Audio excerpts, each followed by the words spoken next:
So today we are going to begin our classroom read aloud by utilizing our ELA notebook to really dive into some active reading for chapter 7. And the active reading that we're going to be focusing on today is all about predictions. So at the top of your ELA notebook, I'd like you guys to have active reading predictions here.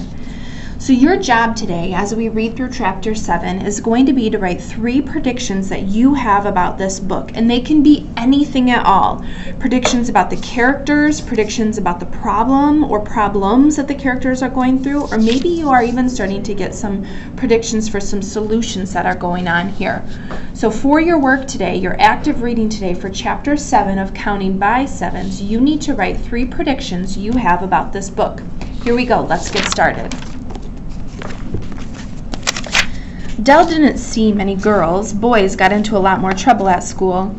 He had assumed that Willow was some kind of nickname, but figured it was really Willow, which might have been gang slang. Instead, seated across from him had been a 12-year-old girl, and there was something not right about her. He could see that from the beginning. Her eyes started to dart around his small room and then rest on his stomach, which was rude, and he knew that he was sweating, which is part of who he was, but he got the feeling that she was judging him, and that's not what this place was about. He was the judger. Talk about wrong mindset for a counselor, huh?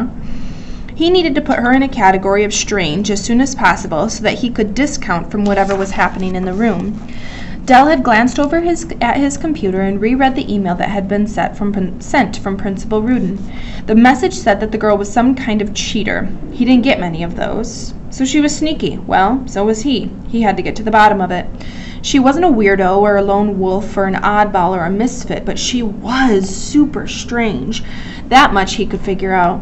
He talked and talked and talked, and she just sat there, mute, staring at him. But he could tell that she was listening. He asked her questions, but she didn't answer them. She was small, but also powerful. She had some kind of energy or aura that was different. None of his tricks he could even call them that worked. And then he remembered word association. It was a technique that he knew the other counselors used because he had heard them when the windows were open and the air conditioners weren't rattling. Dell fell asleep at night with the television on, and he had hours of recorded broadcasts because the sound of other people's voices, especially ones that weren't yelling at him, was comfort. But nothing made him fall asleep faster than something educational. And that is why, as the hour got late and Dell was looking to pack it in, he often went to the most boring thing that he'd ever recorded, a wildlife documentary on the animals of Madagascar. Scientists had made the show, and it was filled with facts and feelings, 2 things that Dell could live without. He could live without those. Think about that, and he's a counselor. If he were going to actually watch a nature documentary, the only kind he could suffer through was one where the fierce predator took down a wild-eyed furball. But he liked it when the furball could see it coming. A good chase with a few near misses added tension to the eventual crime scene. A male narrator with a deep, husky, almost evil voice set a stage for the slaughter, and the music surged, and then bam, done. The Madagascar show had nothing like that. It focused on a group of monkeys who looked like squirrels in raccoon costumes. There was nothing in this program of interest, and Dell had fallen asleep to it many times since he had come to Bakersfield. He would not and could not recall a single thing from the program other than what he had uttered to Willow at the beginning of their first session. Female lemurs are in charge of the troop. As she gathered her things up silently and headed out the door, Dell realized that his somewhat hairy hands were both trembling. He had never met a kid like this. He quickly accessed the electronic file that he was required to complete after every interaction with the student. But for the first time since his 4 groups of strange system went into operation, Dell put aside and then dug out Dickie Winkleman's 3 areas of evaluation: activity, patience, attention. Willow had the ability to pay attention. She appeared to exhibit patience. She had listened to him drone on for the first half of the appointment, but he could not rate her activity level. Dell copied a paragraph from one of Dickie Winkleman's old files. It had been written for a kid named Wesley Ledbetter. Dell wondered if Wesley's problem was his name sounded like bedwetter, and that could certainly throw a person off. It said that Wesley appeared normal but needed further evaluation for possible anxiety issues. In truth, Dell knew that the 12-year-old with large eyes who had told him to have his blood pressure checked before she left was anything but normal, and for the first time in his professional career he was not just motivated, he was almost inspired. The counselor had to add a whole new group to his system. He had to access the color wheel on his computer and feverishly attempted to create something that would look metallic, something that would stand out like oozing gold ink, because Del Duke believed he had discovered a new category of strange. Genius. Chapter 8. After I was removed from Mrs. Classinger's class and taken to Principal Eczema's office, my teachers and the other students treated me differently. A few of my classmates, assuming that I'm some kind of cheater, asked me for answers to tests. An 8th grader, with what looked like to be a full-on beard, demanded my math homework from last Tuesday.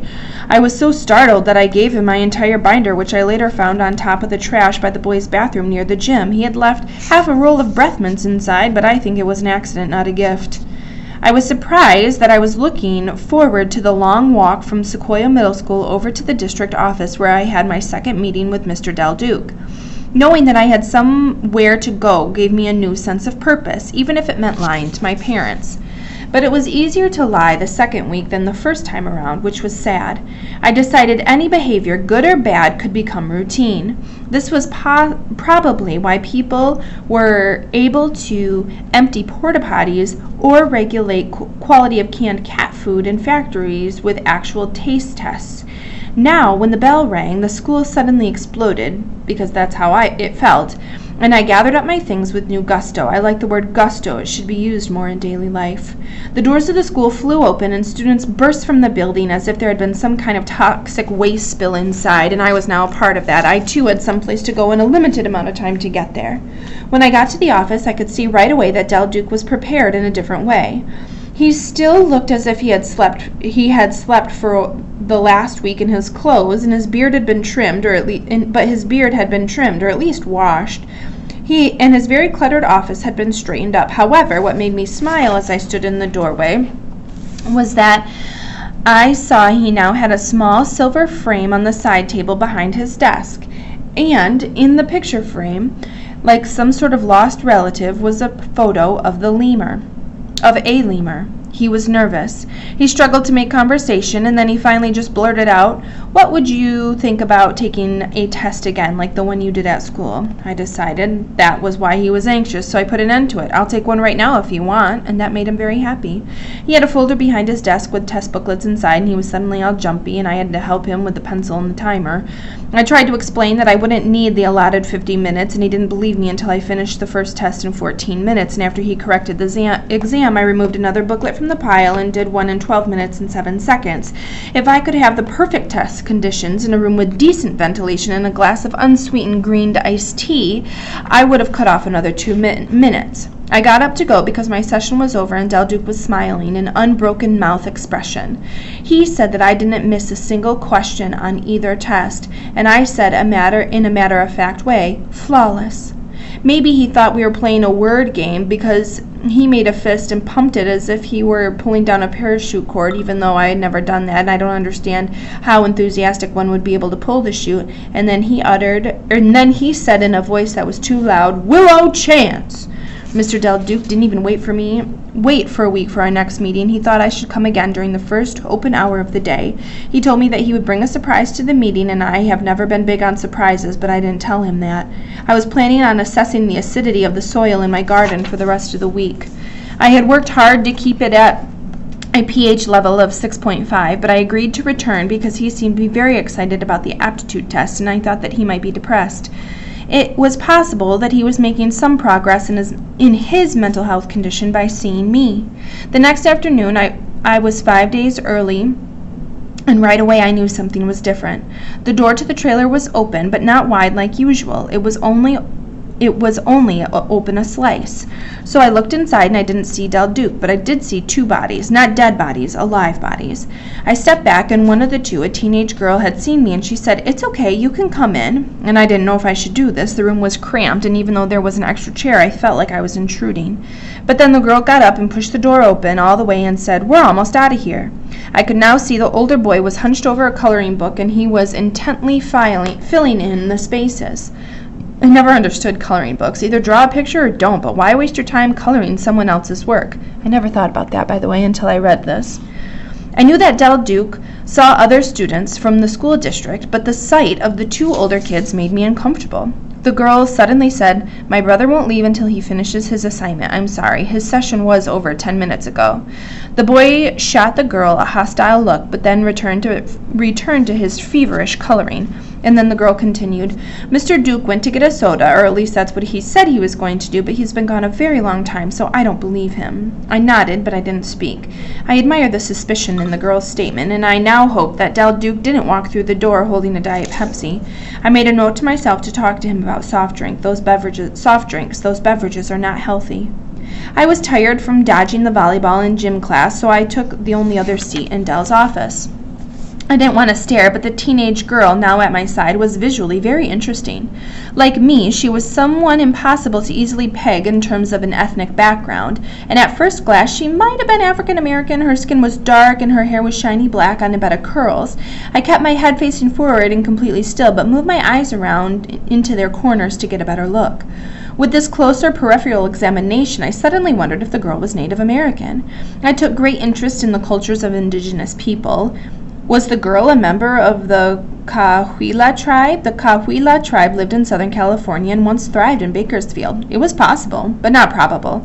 Suddenly, I couldn't control myself, and I turned to the girl next to me and asked, "Do you speak Takik?" And that's going to be where we end. Next chapter is chapter 9, where we meet these 2 individuals in Del Duke's office. See you next time.